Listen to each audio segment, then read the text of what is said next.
নিজের বাড়িতেই আজকে চোরের মতো ঢুকতে হচ্ছে আমাকে, কেননা আজ বাড়িতে বিয়ের অনুষ্ঠান। আর বিয়েটা আর কারো না, আমার বড় ভাই সজলের বিয়ে হচ্ছে। কিন্তু ভাইয়ের বিয়েতে ভাই নাই, রাতের বেলা আসছি, তাও আবার চুরি করে পিছনের গেট দিয়ে। আর কেন আমি সামনের গেট দিয়ে আসলাম না তা আপনারা কিছুক্ষণ পরেই বুঝতে পারবেন। আমার বাড়িতে একমাত্র বড় ভাই আমাকে ভালোবাসেন, আর সবাই আমাকে অবহেলা করেন। পরিচয়টা দেওয়া যাক, আমি অনন্ত, বাংলাদেশ সেনাবাহিনীতে চাকরি করি। এবার বাড়িতে এসেছি শুধু ভাইয়ের সাথে কথা বলার জন্য। পিছন দিক দিয়ে যেই না ঘরে ঢুকবো, এমনি পিছন থেকে কেউ একজন আমার ব্যাগে ধরলো। আমি তাকিয়ে তো অবাক হয়ে গেলাম। দেখতে অনেকটাই সুন্দর, বলার মতো না একটা মেয়ে। এই কে আপনি, আর আপনি এখানে কি চান? আমি চারিপাশে তাকালাম আর ভাবছি কেউ চলে আসবে না তো। মেয়েটা বলল, কি কিছু বলছেন না কেন? কে তুমি? বুঝেছি এখানে চুরি করার ধান্দা। আমি বললাম, জি না, এসব কিছুই না। মেয়েটা বলল, তাহলে আপনি কি প্রেমিক পুরুষ? আমি বললাম, চিচি, তাও না। মেয়েটা বলল, তাহলে আপনি কে মশাই? আমি বললাম, আপনি কে?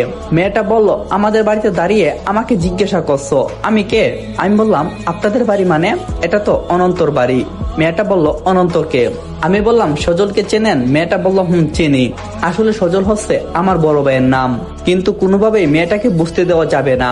মেয়েটা বলল, সজল আমার দুলাভাই হন। আমার আর বুঝার বাকি রইল না মেয়েটা কে। তার মানে কি আমার কথা বাসার কাউকেই বলা হয়নি? তাই আমি পরিচয় দিতে চাই না। মেয়েটা বলল, কি কথা বলছেন না কেন? কে আপনি? তখন আমি একটু হতাশ হয়ে বললাম, আমি এই বাসার কাজের লোক। মেয়েটা বলল, কাজের লোক? তা পিছন গেট দিয়ে ঢুকছেন কেন? আমি বললাম, সাহেব আমারে গতকাল আসার কথা বলছিল, আমি আসতে পারি নাই, তাই এখন ভয়ে পিছনের দরজা দিয়ে ঢুকতেছি। মেয়েটা বলল, ভাব এত ভয় পান? আপনার মালিক কে? আমি বললাম, আসলে ছোটবেলা থাইকাই এখানে, বই তো কিছুটা হইবই। মেয়েটা বলল, আচ্ছা যান, ভিতরে যান। আমি চুপচাপ এখান থেকে কেটে পড়লাম। আমার রুমে এসে ফ্রেশ হলাম, বিছানায় কাপড় চোপড় রেখে সবকিছু ঠিক করলাম। আমি অবর্তমানে এখানে কেউ থাকে না। আসসালামু আলাইকুম এভরিওয়ান। গল্পের মাঝে একটা কথা বলি, আমরা তো অনেকেই জানি যে বাংলাদেশে একটা দুর্ঘটনা ঘটে গেছে। বিশ্বাস করেন ভাই, কেউ ভাবছে না যে বাংলাদেশে এরকম একটা কাহিনী হইব। কত নিষ্পাপ প্রাণ অকালে ঝরে গেল। তাদের সবারই তো একটা ইচ্ছা ছিল যে বড় হইয়া অনেক কিছু করব। মায়ের সামনে ছেলের লাশ, তাও আবার তার চেহারাটা চিনা যাচ্ছে না। মায়ের কান্না যেন আসমান জমিন এক করে দিয়েছে। হে আল্লাহ, আমরা গুনাহগার, তাও আমরা গুনাহগাররা একসাথে হইয়া আপনার কাছে তাদের জন্য নামাজ পড়ে দোয়া করি যাতে আল্লাহ তাদেরকে জান্নাত দান করে। তো এবার গল্পে ফিরে যাই। সবকিছু ঠিক করে বাহিরে এলাম। প্রথমে কাজের লোক মানোয়ার চাচার সাথে দেখা হলো। তিনি আমাকে দেখে মহা খুশি। তিনি দৌড়ে গিয়ে আম্মুর কাছে গিয়ে বললেন যে আমি আসছি। আমি তার পিছনে গিয়ে রান্নাঘরে আম্মুর সামনে দাঁড়ালাম। মানোয়ার চাচা বলল, মা, ছোট সাহেব আসছে। মায়ের হাসি মুখ নিমেষেই শুকিয়ে গেল। আমার আর বুঝার বাকি রইল না, মা খুশি হন নাই। আম্মু বলল, মানোয়ার শুনো, তোমার ছোট সাহেবের মনে হয় খিদা লাগছে, তুমি তার খাবারটা তার রুমে দিয়ে আসো।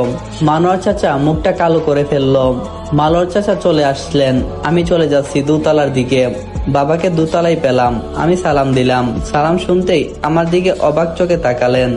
আমাকে দেখে স্বাভাবিক হওয়ার চেষ্টা করছেন। চারদিকটা চোখ বুলিয়ে বললেন, কেউ আসতে দেখছে? আমি বললাম, হ্যাঁ, একটা মেয়ে। বাবা বলল, তুমি কাকে বলে আসছো? আর মেয়েটাকে তুমি কি বলছো? আমি বললাম, তাকে বলছি আমি এই বাসার কাজের লোক।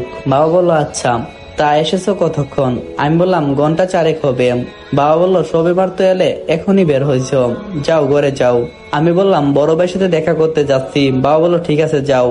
আমি বাবার কাছ থেকে চলে এলাম। নিজের আপন মানুষের এমন কথা অনেক কষ্ট হই। এসব ভাবতে ভাবতে হাসছিলাম। ঠিক তখনই পিছন থেকে প্রথম পার্টটা এখানে সমাপ্ত করলাম। আর যে গল্পটা আগে দেওয়া হয়েছিল বিচ্ছেদের 5 বছর পর, ওই গল্পটা পুরোটাই ইউটিউবে দেওয়া হইব। লিঙ্ক টিকটকের বায়োতে দেওয়া আছে, যাদের ভালো লাগবে তারাই গল্পটা দেখেন।